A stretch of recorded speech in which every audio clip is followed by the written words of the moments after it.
Kita awali informasi Sindo Today hari ini, pemirsa. Speedboat yang membawa rombongan paslon gubernur dan wakil gubernur Maluku Utara nomor urut 4 Beni Laos terbakar. 6 orang meninggal dunia akibat kejadian ini, termasuk calon gubernur Maluku Utara Beni Laos. Speedboat milik calon gubernur Maluku Utara nomor urut 4 Beni Laos terbakar hebat di Pelabuhan Bobong, Kecamatan Taliabu Barat, Pulau Taliabu, Maluku Utara. Dari informasi, kejadian kebakaran ini bermula ketika Beni Laos dan rombongan kampanye berjumlah sekitar 72 orang sedang berada di dalam speedboat yang bersandar di dermaga Pelabuhan Bobong. Speedboat itu kemudian miring lalu tenggelam yang diikuti kepulan asap hitam dan juga kobaran api yang besar. Saat nyala api yang tidak terkendali itu mulai membesar, semua penumpang yang ada dalam kapal, termasuk Beni Laos dan istrinya, dan juga calon Bupati Kepulauan Sula, Hendrata Tes, dan juga anggota DPRD Maluku Utara, Esther Tanti, panik untuk menyelamatkan diri ke tepi pantai, yang kemudian dikerumuni oleh warga dan juga petugas. Kobaran api tidak mampu dipadamkan hingga terus membakar speedboat sampai ludes.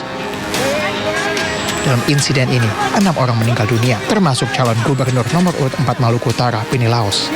Dari data sementara, selain Beni Laos, korban lain atas nama Esther Tantri yang merupakan anggota DPRD Maluku Utara dari Partai Demokrat, kemudian Mubin Awahid yang merupakan Ketua Dewan Pimpinan Wilayah atau DPW P3 Maluku Utara, anggota Polres Sula, Hamdani Muabonabot, dan 2 orang penumpang lainnya yaitu Nasrun dan Mahsudi Ode Muisi. Sementara itu, Cawagup Sabri Sahe dilaporkan mengalami luka serius dan tengah menjalani pemeriksaan intensif. Dari Ternate, Maluku Utara, Ismail Sangaji, Ainus melaporkan.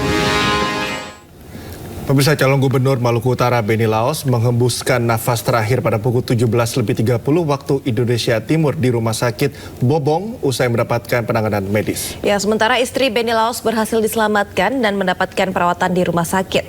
Hasil penyelidikan sementara, polisi menyebut penyebab kebakaran kapal murni akibat kelalaian saat mengisi bahan bakar.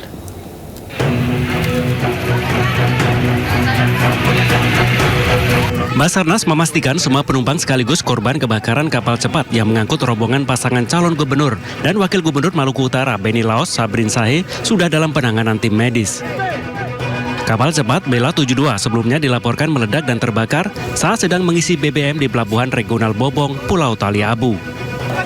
Berdasarkan informasi Basarnas, sementara jumlah penumpang kapal cepat sekitar 40 orang. Para penumpang tersebut terdiri dari paslon gubernur dan wagub Maluku Utara nomor urut 4, Beni Laos Sabrin Sahe, sejumlah tim sukses dari partai pendukung, mantan pejabat, termasuk kru kapal dan petugas kepolisian yang mengawal pasangan calon gubernur. 6 orang dikabarkan meninggal dalam peristiwa ini, termasuk diantaranya calon gubernur Maluku Utara Beni Laos. Kronologis kejadian itu, ini kelalaian ya pada saat pengisian BBM. Berarti cuma murni kelalaian pengisian BBM.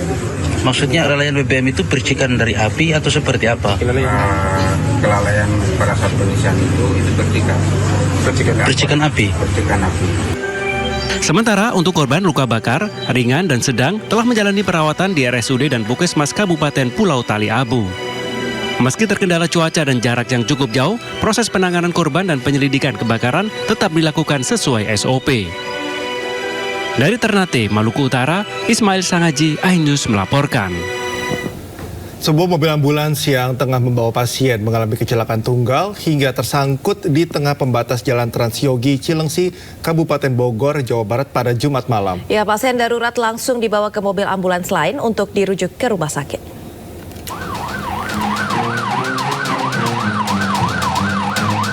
Pasien ini terpaksa harus dievakuasi dipindahkan ke mobil ambulans bantuan lainnya lantaran mobil ambulans yang sebelumnya mengalami kecelakaan tunggal di Jalan Raya Transyogi Kecamatan Cilengsi, Kabupaten Bogor, Jawa Barat, Jumat malam.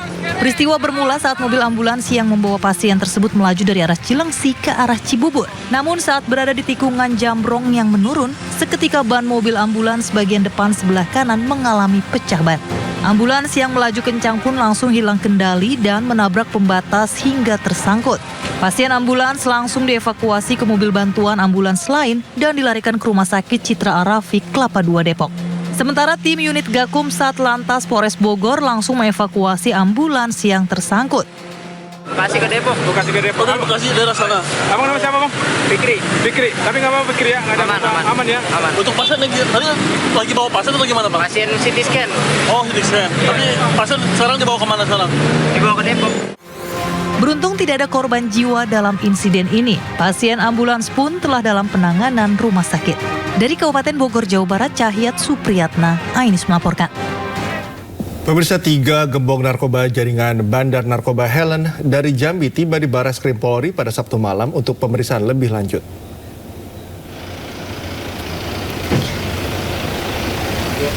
Tiga anggota jaringan Bandar Narkoba Helen asal Jambi, yakni TA dan M, digiring petugas ke gedung Korps Bayangkara. Ketiganya bungkam dan dikawal ketat oleh para petugas. Rencananya TA dan M langsung akan diperiksa secara intensif.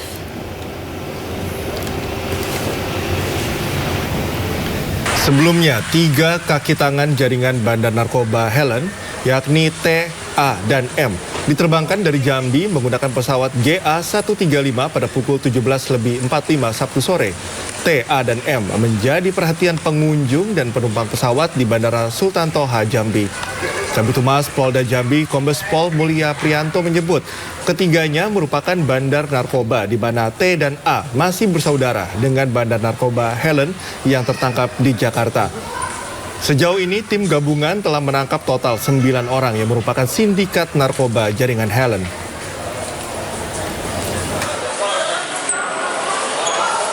Direktorat Tindak Pidana Narkoba Barreskrim Polri dengan Ditres Narkoba Polda Jambi, tim gabungan tersebut telah mengamankan kembali 3 orang yang merupakan bagian dari kelompok yang sudah diamankan kemarin, ya, dengan inisial T, A, dan M, ya. T, A, dan M. Semuanya diamankan di Jambi, dibawa ke Jakarta, ke Barreskrim Polri untuk dilakukan pemeriksaan. Sepasang suami istri berkewarganegaraan Australia ditangkap karena membuka praktik prostitusi berkedok spa di Bali. Ya, bahkan pelaku turut mempekerjakan anak di bawah umur.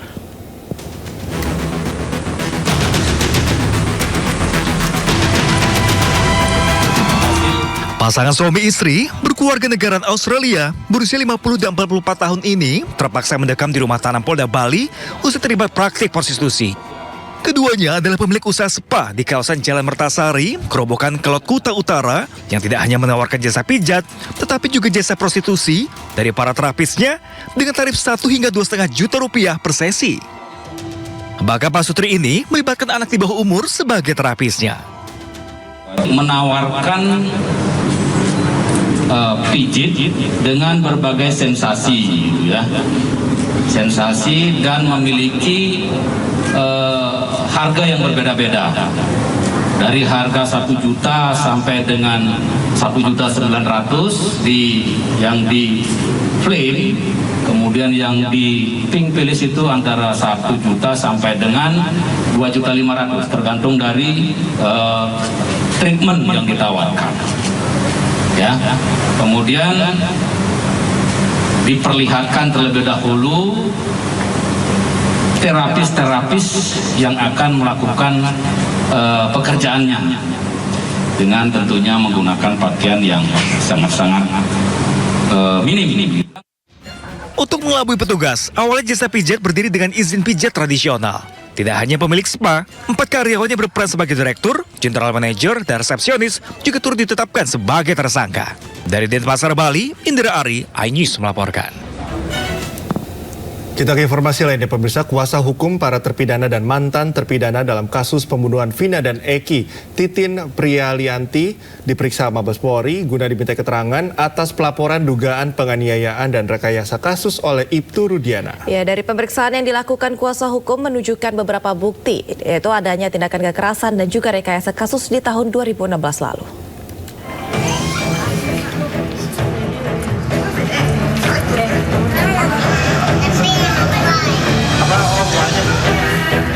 Kasus pembunuhan Vina dan Egi yang hasil sidang peninjauan kembali para terpidana tinggal menunggu keputusan dari Mahkamah Agung kini mulai memasuki babak baru.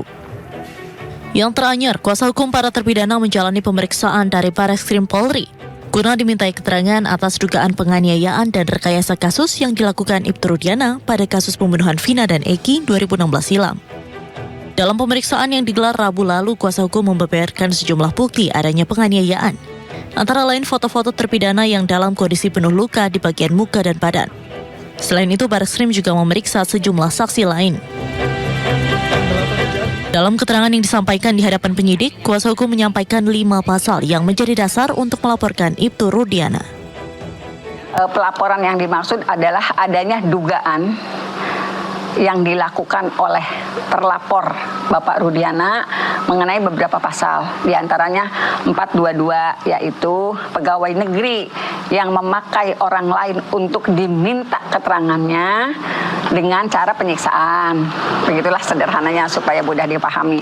Kemudian juga 351 mengenai penganiayaan yang dilakukan diduga oleh Bapak Rudiana terhadap ke-7 terpidana.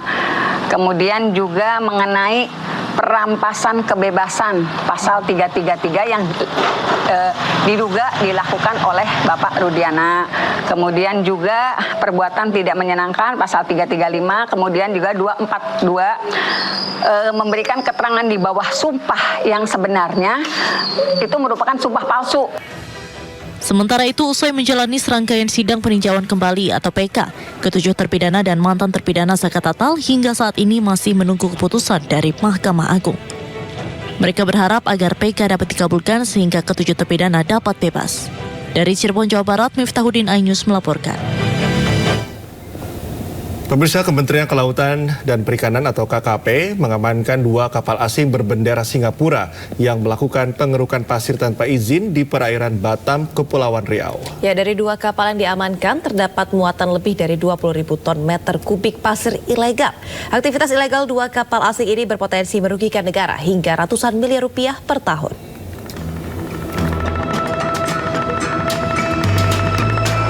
Kapal pengawas Orka 03 milik Kementerian Kelautan dan Perikanan KKP mengamankan kapal Zhousun 9 dan kapal Cheng 6 yang tengah melakukan penyedotan pasir laut di perairan Nongsa, Batam.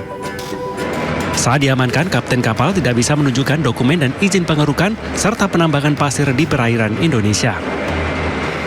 2 kapal asing ini terindikasi melakukan penambangan pasir laut di wilayah Indonesia tidak sesuai dengan aturan dan ketentuan yang berlaku. Parahnya, dalam 1 bulan terakhir, kapal asing ini sudah 10 kali masuk ke perairan Indonesia untuk melakukan pengerukan pasir. Secara regulasi, KKP belum mengeluarkan izin kepada siapapun terkait operasional pengelolaan hasil sedimentasi. Dari kapal pengisap pasir yang membawa 10.000 ton meter kubik pasir ini, terdapat 16 orang ABK, di mana 2 orang WNI, 1 orang warga Malaysia, dan 13 warga negara Tiongkok. Ya, di tengah jalan menemukan papasan dengan kapal ini. Ketika tahu bahwa ini dredger, perintah beliau periksa, hentikan periksa. Kami lakukan pemeriksaan dan ternyata kapal ini tidak ada dokumennya. Tidak ada dokumennya, yang ada dokumen pribadinya nahkoda. Aktivitas ilegal 2 kapal asing ini berpotensi merugikan negara hingga ratusan miliar rupiah per tahun. Saat ini kedua kapal ditahan di perairan Batu Ampar, Batam dengan penjagaan ketat petugas KKP. Sementara ABK dan nahkoda kapal masih dalam pemeriksaan penyidik. Dari Batam, Kepulauan Riau, Gusti Yonusa, Ainus melaporkan. Anda kembali di Sindo Today, pemirsa. Lomba maraton berskala internasional atau Jakarta Running Festival diikuti puluhan ribu peserta, baik masyarakat lokal maupun mancanegara di Istora Senayan, Gelora Bung Karno. Di hari kedua gelaran Jakarta Running Festival 2024, polisi kembali melakukan rekayasa lalu lintas di sejumlah ruas jalan Jakarta. Sejumlah ruas jalan yang dipakai untuk kegiatan lari ditutup dan rute kendaraan dialihkan. Di hari kedua ini, peserta lomba maraton berskala internasional akan mengikuti kategori half marathon dan full marathon. Karena adanya JRF 2024 ini, kegiatan Car Free Day di Sudirman Tamrin juga ditiadakan.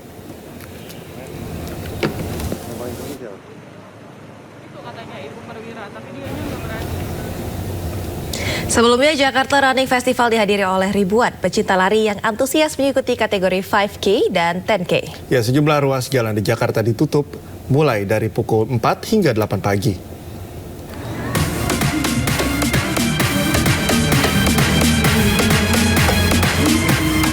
Antusias tinggi dari pecinta maraton menyemarakan Jakarta Running Festival. Tak hanya masyarakat dari Jakarta dan sekitarnya, namun ada juga yang datang dari berbagai provinsi di Indonesia hingga dari luar negeri. Jakarta Running Festival berlangsung dari pukul 4.30 pagi hingga 8 pagi dan terbagi dalam berbagai kategori, yakni kategori 5K. Jakarta Running Festival berlangsung dari pukul 4.30 hingga 8 pagi dan terbagi dalam berbagai kategori, yakni kategori 5K dan 10K. Dengan adanya kegiatan ini, sejumlah ruas jalan di Jakarta dari kawasan GBK hingga Bundaran HI diberlakukan penutupan jalan dari pukul 4 hingga 8 pagi. Gila, banyak banget orang-orang di sini, runnersnya, antusiasnya keren banget. Terus kan kita clear area ya, jadi benar-benar tracknya itu gede, jadi nggak numpuk gitu. Udah lama sih, udah 2 bulan lalu kayaknya deh. Udah dari 2 bulan yang Iya. Gimana tadi larinya nih? Aman sih, mantap. Seru banget. Tadi berarti dapat juara nggak nih? Enggak, saya 1 jam 20 menit. Jakarta Running Festival masih akan berlangsung hingga hari ini 13 Oktober 2024. Dan penutupan jalan akan dilakukan kembali dari kawasan GBK hingga ke kawasan Bundaran HI dari pukul 3 hingga 9 pagi nanti. Dari Jakarta, Wenda Nura, Ilham Charkasih, Ainis melaporkan.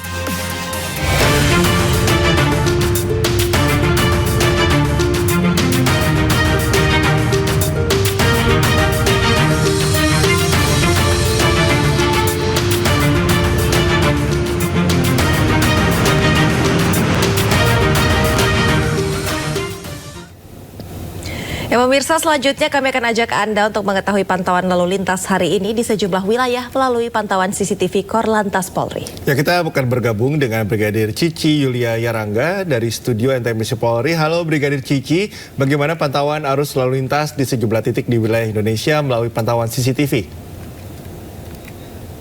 Ya, terima kasih Cikal juga Aulia di studio dan selamat pagi pemirsa, menemani akhir pekan Anda. Mari kita mengupdate bersama bagaimana perkembangan arus lalu lintas melalui pantauan CCTV Polri dari sejumlah titik. Dan yang pertama pemirsa, saya akan mengajak Anda untuk melihat bagaimana kondisi arus lalu lintas di sekitaran kawasan flyover Cawang kilometer 0200. Untuk kondisi arus lalu lintas pagi hari ini dari arah tol dalam kota Cawang Grogol dan sebaliknya terpantau dalam keadaan relatif lancar. Begitupun juga yang akan menggunakan underpass Cawang dari Jalan Maijen Sutoyo yang akan menuju ke Jalan DI Panjaitan dan juga sebaliknya hingga saat ini masih dalam keadaan relatif lancar dari berbagai arahnya. Selalu patuhi marka jalan serta tetap pada jalur yang benar untuk keselamatan diri Anda pribadi dan pengendara lainnya. Selanjutnya pemirsa, kita akan beralih ke kawasan exit tol Bekasi Barat. Untuk arus lalu lintas dari gerbang tol Bekasi Barat yang akan masuk menuju ke arah Pekayon, Kalimalang juga Jalan Ahmad Yani terpantau hingga saat ini juga masih dalam keadaan relatif lancar, belum terlihat adanya peningkatan jumlah volume arus kendaraan. Dan untuk kendaraan-kendaraan dari arah Pekayon yang akan menuju ke arah Kalimalang, Jalan Ahmad Yani juga yang akan keluar menuju ke arah gerbang tol Bekasi hingga saat ini juga masih dalam keadaan relatif lancar. Kami menghimbau bagi para pengendara yang menggunakan jalur ini untuk tetap berhati-hati, tetap sesuai dengan jalur yang benar demi menjaga keamanan dan keselamatan dikarenakan adanya beberapa pertemuan arus lalu lintas pada sekitaran kawasan exit tol Bekasi Barat. Dan berikutnya kita akan beralih ke kawasan Pospol Ciawi, Jawa Barat. Arus lalu lintas dari arah exit tol Ciawi yang akan menuju ke arah Caringin ataupun juga akan menuju ke arah Tajur pagi ini terpantau dalam keadaan ramai dan lancar. Terlihat juga kendaraan-kendaraan dari arah Gadok yang nantinya akan menuju ke arah Tajur hingga saat ini juga masih dalam keadaan relatif lancar. Kendaraan yang mendominasi kawasan ini masih didominasi oleh angkutan umum juga kendaraan pribadi, baik kendaraan roda 2 tetapi juga kendaraan roda 4. Dan perlu kami menghimbau bagi para pengendara yang melintasi kawasan ini mengingat banyaknya aktivitas masyarakat pada sekitaran kawasan Pospol Ciawi. Untuk itu tetap berhati-hati dengan selalu menjaga batas laju kecepatan kendaraan Anda. Dan terakhir pemirsa, kita beralih ke kawasan Simpang Dago, Bandung. Untuk arus lalu lintas dari arah Pastur yang akan menuju ke arah Suropati, baik yang menggunakan jalur arteri tetapi juga yang menggunakan flyover Pasopati, hingga saat ini masih dalam keadaan ramai dan lancar, di mana kendaraan-kendaraan ini sesekali terjadi perlambatan kecepatan kendaraan hanya menjelang masuknya antrian traffic light, dan juga terlihat dari arah Juanda atas yang akan menuju ke arah Juanda bawah juga hingga saat ini masih dalam keadaan ramai dan lancar. Sedikit terjadi perlambatan menuju antrian traffic light, namun selepasnya kendaraan-kendaraan ini masih melaju dengan kecepatan yang cukup normal. Kami mengucapkan terima kasih bagi para pengendara yang sudah bersabar menunggu antrian traffic light dan juga saling memberikan kesempatan bagi para pengendara lainnya. Dan pemirsa, perlu kami informasikan juga bahwa berdasarkan data RSMS Korlantas Polri, angka kecelakaan lalu lintas yang kami terima selama 1 kali 24 jam di seluruh Indonesia telah terjadi sebanyak 221 kasus laka lantas dengan rincian 26 meninggal dunia, 29 luka berat, dan 258 luka ringan. Dari 221 kasus laka lantas tersebut, 33% terjadi karena kecerobohan pengemudi. Untuk itu dihimbau agar tetap berkonsentrasi saat mengendara, dan juga perlu kami informasikan bahwa Polri akan menggelar operasi Zebra yang akan dimulai dari tanggal 14 Oktober sampai dengan 27 Oktober 2024. Tujuan pelaksanaan operasi Zebra sendiri untuk meningkatkan kesadaran dan disiplin masyarakat dalam berlalu lintas serta menekan angka kecelakaan di jalan raya. Untuk itu dihimbau bagi para pengendara dan juga bagi para masyarakat untuk selalu mematuhi rambu lalu lintas tetapi juga mengikuti arahan dan petunjuk dari rekan-rekan kami yang bertugas. Dan pemirsa, untuk Anda yang ingin mengupdate terus bagaimana informasi arus lalu lintas, kami siap melayani Anda. Pemirsa dapat menghubungi call center kami di 1500669 juga melalui SMS Center di 9119. Demikian Cikal juga Aulia yang dapat kami laporkan bersama saya Brigadir Cici, dan silakan kembali ke Anda di studio. Ya, terima kasih Brigadir Cici melaporkan dari studio NTMC Polri. Selamat bertugas kembali dan salam presisi.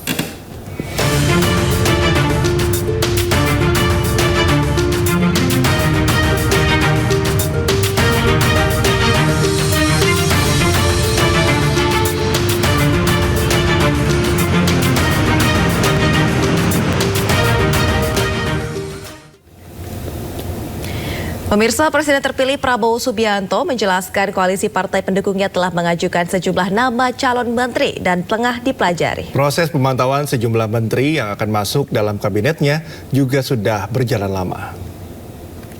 Tentunya kita berkoalisi, koalisi itu pimpinan-pimpinan partai mengajukan nama-nama, kita pelajari, riwayat hidup, latar belakang. Dan saya harus akui yang diajukan banyak sekali yang sangat bagus, sangat capable, dan juga sebagian kita sudah pantau lama. Yang saya katakan kan saya sudah bagian daripada kabinet Indonesia Maju, dan saya sudah bekerja sama dengan beberapa menteri, dan memang menteri-menteri yang saya lihat banyak yang memang capable, banyak yang profesional. Jadi sebetulnya proses pemantauan itu sudah berjalan lama, kita sudah sering diskusi. Jadi ada tahap-tahap yang kita tidak di depan media, tapi sudah dilaksanakan. Saya kira demikian ya. Jelang pelantikannya bersama Presiden terpilih, Wakil Presiden terpilih Gibran Raka Buming Raka menyatakan nama-nama yang akan mengisi kabinet sudah hampir 100%. Namun keputusannya nanti ada pada Prabowo Subianto. Gibran mengklaim ikut terlibat dalam penyusunan kabinet dan nama menteri. Ia juga mengaku Presiden Joko Widodo memberikan masukan kepada Prabowo Subianto. Ia memastikan Presiden terpilih Prabowo Subianto telah hampir 100% memilih orang-orang terbaik di posisi mereka masing-masing di kabinet. Namun keputusan akhir tetap di tangan Prabowo.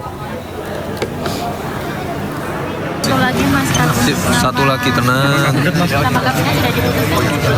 Nanti kan tinggal 9 hari. Keputusannya di Pak Presiden terpilih, personil-personilnya dan lain-lainnya. Tapi udah dari Pak Presiden terpilih sudah hampir 100%. Beliau sudah memilih orang-orang terbaik di posisi-posisinya masing-masing. Nanti tunggu minggu depan ya. Pemirsa, bocoran jumlah kabinet Prabowo Gibran beserta nama-nama menterinya beredar di media sosial meski belum ada pengumuman resmi. Sejumlah nama menteri di kabinet Presiden Joko Widodo disebut-sebut masuk dalam jajaran kabinet Prabowo. Dan berikut adalah nama-nama menteri Jokowi yang disebut-sebut akan masuk ke kabinet Prabowo. Dan sejumlah nama-nama tersebut salah satunya adalah Bahlil Lahadalia yang menjabat posisi Menteri ESDM. Peluangnya melanjutkan jabatan saat ini sangat besar, mengingat ia juga adalah Ketua Umum Partai Golkar, partai pendukung terbesar Prabowo Gibran saat di kampanye Pilpres. Lalu kemudian juga ada Agus Harimurti Yudhoyono yang menjabat sebagai Menteri Agraria dan juga Tata Ruang. AHY yang juga Ketua Umum Partai Demokrat digadang-gadang mendapat jatah kursi menteri. Dan selanjutnya pemirsa, Zulkifli Hasan yang menjabat sebagai Menteri Perdagangan. Dari awal kontestasi Pilpres, Ketua Umum dari Partai Amanat Nasional ini sudah memberikan dukungan penuh terhadap Prabowo dan juga Gibran. Pratikno yang menjabat Menteri Sekretaris Negara adalah sirkel utama Presiden Joko Widodo. Pratikno menjadi salah seorang think tank pemerintahan saat ini. Sekjen Gerindra Ahmad Muzani juga ikut menguatkan nama Pratikno yang bakal masuk sebagai Menteri Prabowo. Dan selanjutnya pemirsa, Budi Aris Setiadi yang menjabat sebagai Menteri Komunikasi dan Informatika juga disebut masuk dalam jajarannya. Budi Ari yang merupakan Ketua Umum Projo telah memberikan dukungan ormasnya kepada Prabowo dan juga Gibran saat kampanye Pilpres. Budi Aris Setiadi yang menjabat Menteri Komunikasi dan Informatika juga disebut-sebut masuk dalam jajaran. Budi Ari yang merupakan Ketua Umum juga ini nantinya kita akan lihat bersama siapa yang akan menjadi menteri pada kabinet Prabowo Gibran. Dan terakhir pemirsa adalah nama Sri Mulyani, Menteri Keuangan yang juga merupakan andalan Jokowi. Dinilai mampu membuat kebijakan fiskal hingga stabilitas ekonomi terjaga, khususnya di masa pandemi dan juga pasca pandemi. Diduga ia juga akan mampu menjaga anggaran negara di pemerintahan Prabowo Gibran sebagai Menko Perekonomian. Dan pemirsa, itu dia tadi bocoran susunan Menteri Kabinet Presiden terpilih Prabowo Subianto yang beredar di media sosial jelang transisi kepemimpinannya. Ya, pemirsa, Presiden Jokowi bernostalgia ke sekolah masa kecilnya di SDN Tirtoyoso 111 Solo. Ya, di tempat ini Presiden menyempatkan berbagi sembako dan amplop dengan warga setempat.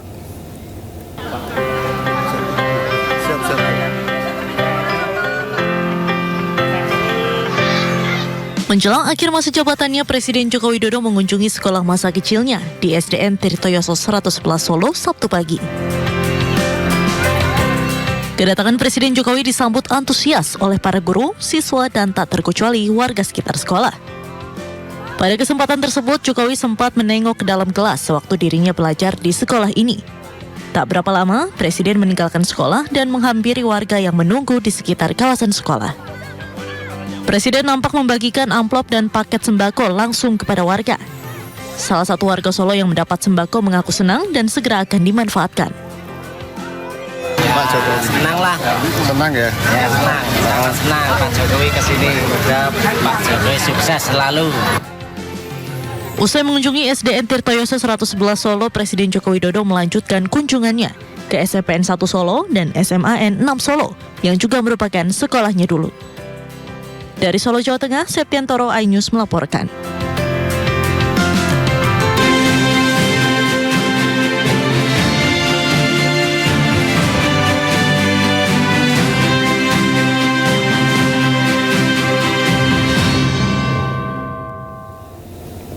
Ya, calon wakil gubernur Jakarta nomor urut 1 Suswono menyempatkan diri untuk makan siang di salah satu UMKM lokal kuliner bakso di Rawamangun, Jakarta Timur. Suswono menyebut bahwa Ridwan Suswono telah menyiapkan program kerja berupa kredit tanpa bunga bagi pelaku UMKM di Jakarta.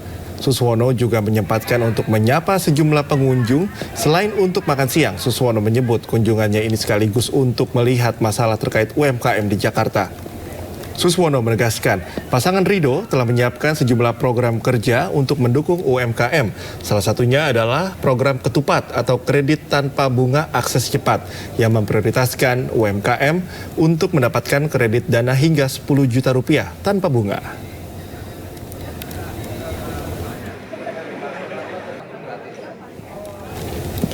Ya pemirsa, pasangan calon gubernur dan wakil gubernur Jakarta, Pramono Anung dan Rano Karno, melanjutkan kampanyenya dengan menyapa 3.000 relawan dan simpatisan mereka di Indoor Velodrome, Jakarta Timur.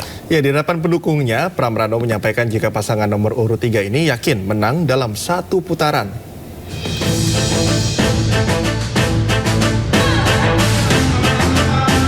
Pasangan calon gubernur dan wakil gubernur Jakarta, Pramono Anung dan Rano Karno, disambut meriah oleh ribuan pendukung yang telah menunggunya di Indoor Velodrome Jakarta Timur.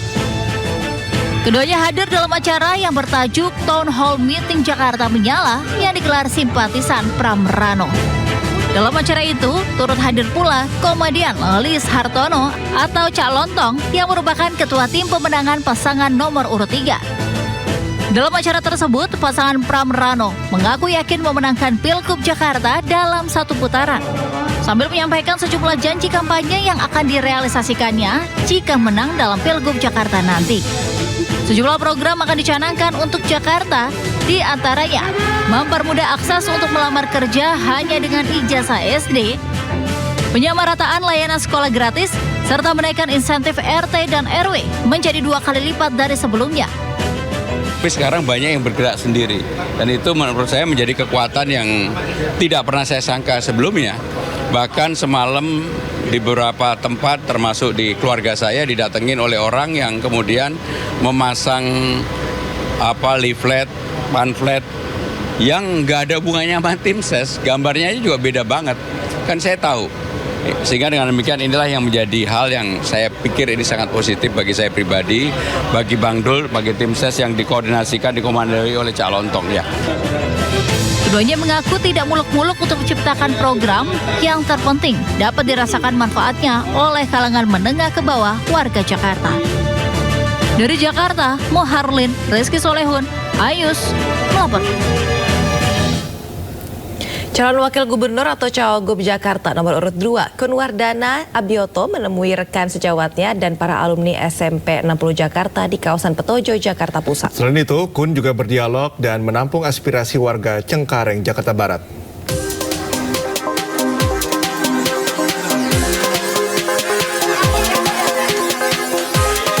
Kunwardana Abioto berkampanye dengan menemui rekan sejawat dan para alumni SMP 60 Jakarta di kawasan Petojo, Jakarta Pusat. Dalam kesempatan ini, Kunwardana menyampaikan visi misi dan program unggulannya bersama pasangannya Dharma Pangrekun. Selain itu, Kunwardana menyerap berbagai aspirasi yang disampaikan rekan-rekan alumni. Kunwardana menyebutkan pendidikan merupakan salah satu pilar meningkatkan sumber daya manusia. Di masa digital ini, dirinya bersama pasangannya Dharma Pangrekun akan menyediakan internet gratis bagi warga untuk mensejahterakan warga dan mengurangi kesenjangan sosial. Ya, tadi kita sudah berinteraksi. Saya juga sudah menyampaikan program unggulan kami ya mengenai internet gratis untuk para warga, di mana hal ini tentunya bisa meningkatkan kesejahteraan bagi mereka. Selain itu, Kunwardana juga berdialog dengan warga di Kelurahan Duri Kosambi, Jakarta Barat. Berdialog dengan emak-emak, Kun memaparkan pentingnya teknologi digital untuk menopang keuangan keluarga. Untuk itu, ia kembali berjanji menggratiskan jaringan internet jika menang. Dari Jakarta, Irfan Hardiansyah dan Rohlani Mawardi melaporkan. Jelang debat perdana Pilgub Jawa Timur, calon gubernur nomor urut 2, Khofifah Indar Parawansa menyatakan telah siap. Ya, debat ini menjadi momentum Khofifah untuk memaparkan capaian selama 5 tahun memimpin Jawa Timur.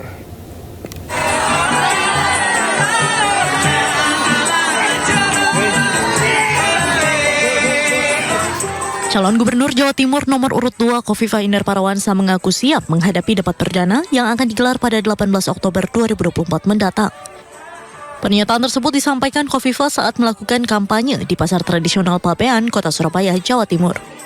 Sebagai paslon petahana, Khofifah meyakini bahwa debat kali ini menjadi momentum yang pas dalam memaparkan capaian 5 tahun memimpin Jawa Timur serta visi misi ke depan maupun capaian keberhasilan yang telah dilakukan di periode pertama. Apalagi menurutnya tema debat yang tentang kebutuhan dasar merupakan fokus programnya selama menjadi Gubernur Jawa Timur periode 2019 sampai 2024. Khofifah juga terus berkoordinasi dengan wakilnya Emil Elistianto Dardak untuk memaksimalkan penampilan saat debat pada 18 Oktober mendatang sehingga semua programnya bisa disampaikan ke masyarakat. Insya Allah ini tanggal 18 malam debat pertama, materinya pendidikan, kesehatan, kependidikan, dan kedaulatan pangan. Ini hal-hal yang insya Allah kita sangat fokus pada 5 tahun kami memimpin Jawa Timur bagi ini.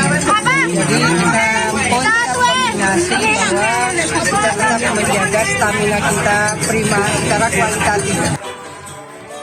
Seperti diketahui, debat perdana pemilihan gubernur dan wakil gubernur Jawa Timur akan digelar oleh KPU Jawa Timur pada tanggal 18 Oktober mendatang. Debat perdana ini mengangkat tema kebutuhan dasar yang mencakup pendidikan, kesehatan, kependudukan, dan kedaulatan pangan. Dari Surabaya, Jawa Timur, Nur Syafei, iNews melaporkan. Pemirsa, kampanye terbuka calon gubernur Banten Andra Soni dan calon bupati Tangerang Maishal Rashid digelar dalam satu panggung. Sejumlah artis ibu kota hadir memeriahkan kampanye yang digelar di lapangan Kemiri, Kabupaten Tangerang.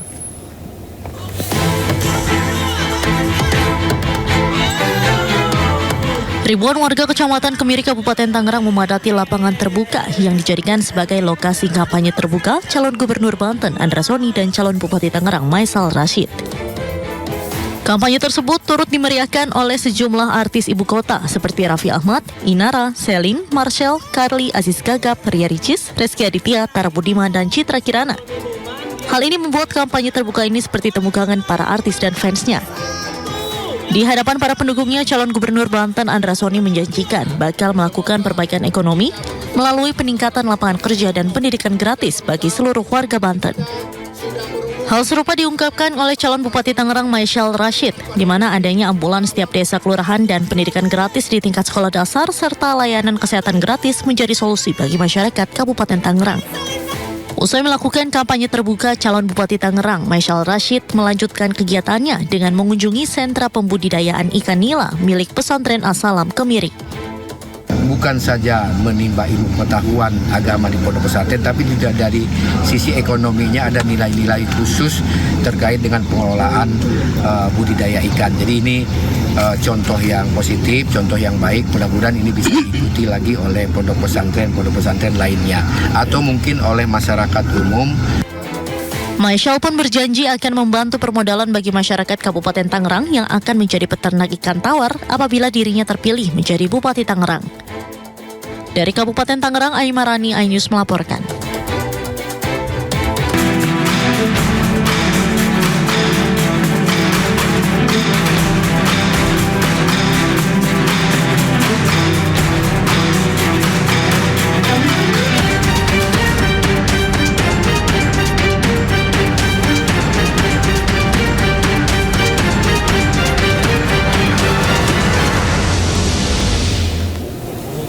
Presiden Republik Indonesia Joko Widodo menitipkan 3 pesan penting untuk keberlanjutan sektor pertambangan dan energi di dalam negeri. Jokowi memberikan pesan perihal program hilirisasi atau pengolahan dan pemurnian khususnya pada sektor pertambangan dalam negeri. Jokowi meminta program tersebut terus dijalankan karena memberikan nilai tambah bagi negeri. Jokowi juga berpesan agar produksi minyak mentah dalam negeri harus ditingkatkan. Pasalnya saat ini lifting minyak mentah dalam negeri terus menurun dari tahun ke tahun. Jokowi menegaskan kondisi ini harus segera diatasi dengan menggenjot produksi minyak Republik Indonesia. Jokowi berpesan agar Indonesia menjadi negara yang ramah dengan investasi yang datang. Salah satunya dengan mempercepat proses perizinan. Menurut Jokowi, investasi yang datang ke Indonesia akan membuka kesempatan kerja yang besar. Selain itu, akan memudahkan eksplorasi sehingga lifting minyak dan gas bisa naik. Bahwa nilai tambah di sektor SDM ini sangat penting sekali. Karena nilainya sangat besar sekali. Nilai tambah harus ada di dalam negeri. Added value harus ada di dalam negeri. Bukan mentahan yang kita kirim, raw material yang kita kirim, kemudian yang menikmati negara-negara lain. Nggak bisa seperti itu. Nggak bisa lagi seperti itu. Kesempatan kerja malah tercipta di sana. keuntungan malah mereka yang menikmati. Tidak bisa. Pemirsa, Menteri Energi dan Sumber Daya Mineral Bahlil Lahadalia memberi pesan agar awak kementerian yang dipimpinnya tidak zalim terhadap hak-hak masyarakat daerah yang tinggal di sekitar tambang. Berdasarkan data jaringan advokasi tambang, terdapat 45 konflik pertambangan yang terjadi dan terdapat 13 kasus yang melibatkan aparat militer maupun polisi dalam kasus perampasan lahan, kriminalisasi maupun intimidasi terhadap warga. Menteri Energi dan Sumber Daya Mineral Bahlil Lahadalia memberi pesan agar awak kementerian yang dipimpinnya tidak zolim terhadap hak-hak masyarakat daerah yang tinggal di sekitar tambang. Seperti diketahui, Jaringan Advokasi Tambang atau JATAM melaporkan terdapat 45 konflik pertambangan yang terjadi sepanjang 2020. Jika dibandingkan dengan jumlah konflik tambang terakhir pada 2019 yang terekam sebanyak 11 konflik pertambangan, maka terjadi lonjakan peningkatan konflik nyaris 5 kali lipat. Adapun dari 45 kasus yang terjadi sepanjang 2020, konflik terbanyak berkaitan dengan pencemaran dan perusahaan lingkungan 22 kasus, disusul dengan konflik perampasan lahan 13 kasus, kasus kriminalisasi warga penolak tambang 8 kasus, pemutusan hubungan kerja 2 kasus. Adapun dari keseluruhan konflik tersebut setidaknya terdapat 13 kasus yang melibatkan aparat militer maupun polisi dalam kasus perampasan lahan, kriminalisasi maupun intimidasi warga. Banyak harapan dari masyarakat di daerah di mana lokasi mereka tambang ada. Kita harus pakai hati untuk mengurus mereka. Jangan punya mereka kita zolimi hak-hak orang daerah. Saya pesankan itu. Sebagai orang yang besar dari daerah tidak ingin saudara-saudara kita di sana mengalami protes terus kepada kita. Bahlil juga mengatakan Kementerian ISDM juga berada dalam perubahan atau transisi untuk memperhatikan isu perubahan iklim.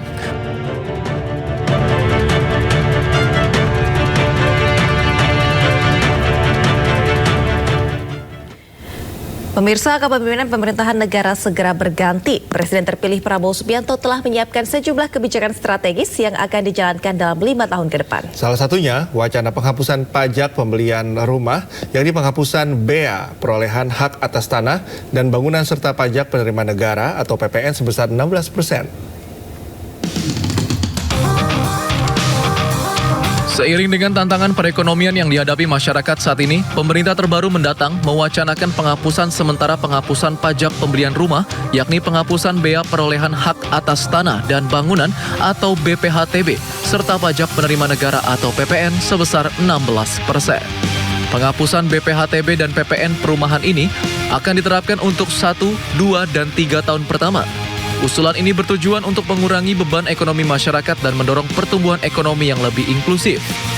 Ketua Satgas Perumahan, Hashim Joyo Hadikusumo menegaskan bahwa PPN yang diterapkan sebesar 11% saat ini dapat menjadi beban tambahan bagi masyarakat, terutama di sektor properti yang hingga saat ini belum stabil. Ini rekomendasi kita ke pemerintah untuk dihapus 16% untuk sementara waktu.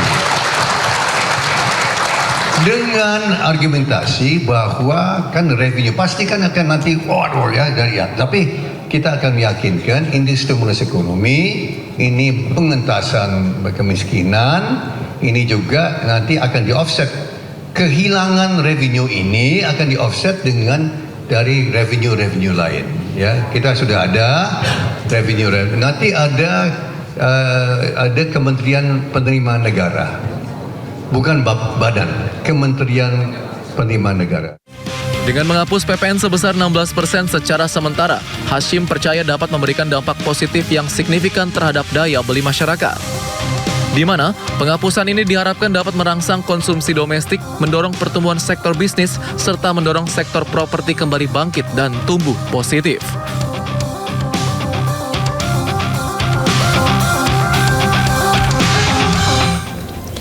Sementara itu, pengamat properti menilai dibentuk Kementerian Perumahan harus bisa mengatasi permasalahan backlog rumah yang totalnya mencapai 15 juta unit. Pengamat properti Anton Sitorus meyakini rencana Presiden terpilih Prabowo Subianto menghidupkan kembali Kementerian Perumahan yang terpisah dengan Kementerian Pekerjaan Umum dapat berjalan lebih efektif dalam penyelesaian permasalahan-permasalahan di sektor properti, khususnya backlog rumah. Selain itu, Kementerian Perumahan akan optimal fokus menyelesaikan permasalahan backlog rumah yang totalnya mencapai 15 juta unit. Untuk itu, Kementerian Perumahan nantinya harus dapat bekerja dengan baik, mengerti dan memiliki tim yang profesional serta ahli di bidang properti. Ya harapannya orangnya bisa ngerti lah, atau paling nggak dia punya tim yang emang bagus gitu, dari profesional, dari stakeholder properti yang emang udah punya pengalaman gitu. Kalau memang sosok menterinya bukan dari orang ini ya, paling nggak dia punya tim yang membantu dia di belakang gitu. Ya, pemirsa, Badan Perencanaan Pembangunan Nasional mengakui sistem pendidikan nasional yang belum optimal menjadi tantangan untuk membangun sumber daya manusia yang unggul. Bappenas mendorong pembenahan sistem pendidikan untuk meningkatkan kualitas sumber daya manusia Indonesia. Pemerintah mengakui sistem pendidikan nasional belum optimal dalam menopang target Indonesia Emas 2045. Kementerian Perencanaan Pembangunan Nasional atau Bappenas meluncurkan peta jalan pendidikan Indonesia 2025 hingga 2045 sebagai bagian dari implementasi visi Indonesia Emas 2045. Menteri Perencanaan dan Pembangunan Nasional dan juga Kepala Bappenas Suharso Monoarfa menegaskan, peta jalan pendidikan merupakan komitmen pemerintah untuk memberikan acuan strategi setiap pemangku kepentingan untuk meningkatkan kualitas sumber daya manusia Indonesia. Sebab saat ini masih terdapat berbagai isu hambatan yang menyebabkan sistem pendidikan nasional tak optimal. Padahal Indonesia telah menerapkan sistem mandatori anggaran pendidikan yang mengalokasikan 20% dana APBN bagi sektor edukasi. Namun, sistem pendidikan yang masih perlu pembenahan membuat alokasi anggaran besar belum optimal. Untuk itu, Bappenas mendorong pembenahan sistem pendidikan seperti dengan mendorong universitas khusus riset yang dapat linier dengan kebutuhan pengembangan industri ke depannya. Kita juga tidak punya universitas-universitas yang kita relakan untuk menjadi pusat riset gitu. Dan bagaimana dia masuk di STEAM gitu. Itu nggak ada, kita ada bikin average aja. Padahal kan nggak apa-apa kita kedepankan satu langkah untuk satu universitas, kita tinggikan seranting, tapi dia punya tugas gitu. Suharso menambahkan bahwa pemerintah telah berupaya mengakselerasi partisipasi pendidikan berkualitas dan berkeadilan dengan mendorong percepatan wajib belajar 13 tahun, 1 tahun pendidikan prasekolah dan 12 tahun pendidikan dasar dan pendidikan menengah, serta efektivitas pengalokasian dan pemanfaatan 20% anggaran pendidikan.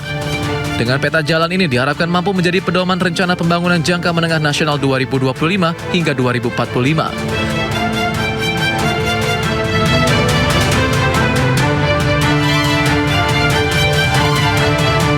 Anda kembali di Sindo Today pemirsa. Bagi Anda yang suka berwisata ekstrim, ada wisata river tubing di kaki Gunung Semeru, Lumajang, Jawa Timur yang wajib Anda coba. Menyusuri sungai yang memiliki aliran deras dan jeram berbatu semakin menambah serunya sensasi petualangan. Dan seperti apa keseruannya, berikut liputannya untuk Anda.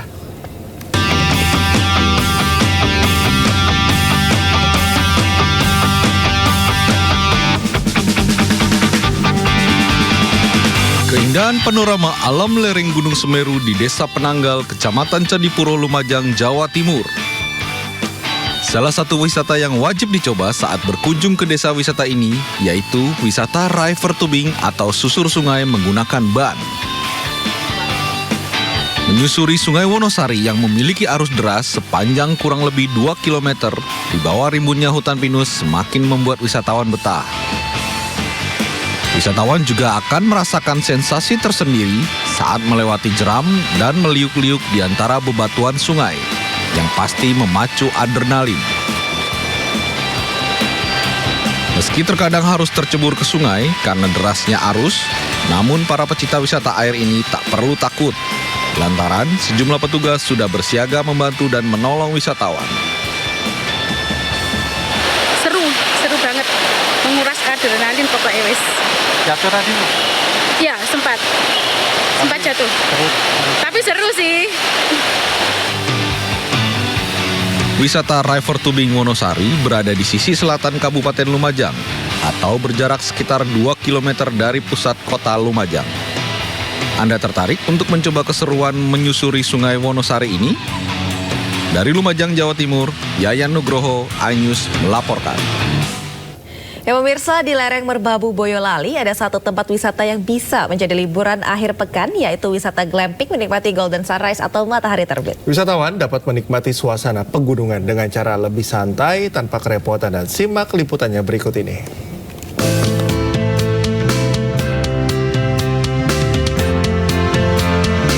Terletak di ketinggian 1.700 meter di atas permukaan laut, Swarga Timbua di Kelurahan Ngadirejo Boyolali menawarkan pemandangan luar biasa dari lereng Gunung Merbabu. Pemandangan semakin sempurna dengan kabut tipis dan hamparan awan yang menyelimuti lembah di bawahnya. Selain itu, dari arah belakang tampak pemandangan Gunung Merbabu yang berdiri megah. Pemandangan indah yang sangat memanjakan mata. Rasanya sayang untuk segera beranjak.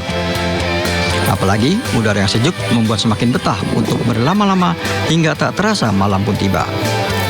Dan kini saatnya untuk barbecue. Di tengah udara dingin pegunungan, memasak makanan di area terbuka dengan ditemani suara alam serta hamparan lampu-lampu tengah kota menjadi pengalaman yang luar biasa. Puas menikmati sajian barbecue, jangan lupa untuk bangun pagi-pagi. Indahnya golden sunrise bakal menjadi pemandangan yang pertama kali dilihat wisatawan ketika bangun pagi dan membuka tenda. Pengunjung akan dimanjakan pemandangan semburat matahari yang muncul perlahan. Keren tempatnya. Kalau mungkin pernah tahu Kintamani, di Bali ada Kintamani.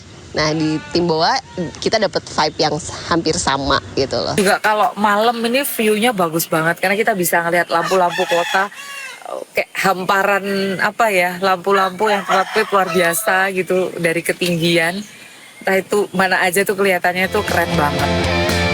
Bagi pengunjung yang ingin merasakan sensasi wisata glamping Swarga Timbua, tidak perlu bersusah payah mendirikan tenda. Karena tenda-tenda telah didirikan lengkap dengan beragam fasilitasnya. Mulai dari kasur, bantal, dan selimut hingga sleeping bag. Di weekend pun kita juga masih dapat ketenangannya itu karena kita jumlah tenda akan kita batasi. Jadi kita lebih priority ke kenyamanan, ketenangan. Pengalaman glamping di Swarga Timbua tidak sekedar berkemah, tetapi sebuah perjalanan menyatu dengan alam tanpa harus mengorbankan kenyamanan. Untuk sampai ke lokasi, pengunjung bisa melakukan perjalanan dari kota Boyolali maupun kota Salatiga. Pastinya sepanjang perjalanan akan disuguhi pemandangan hijau yang meneduhkan mata. Tim iNews melaporkan.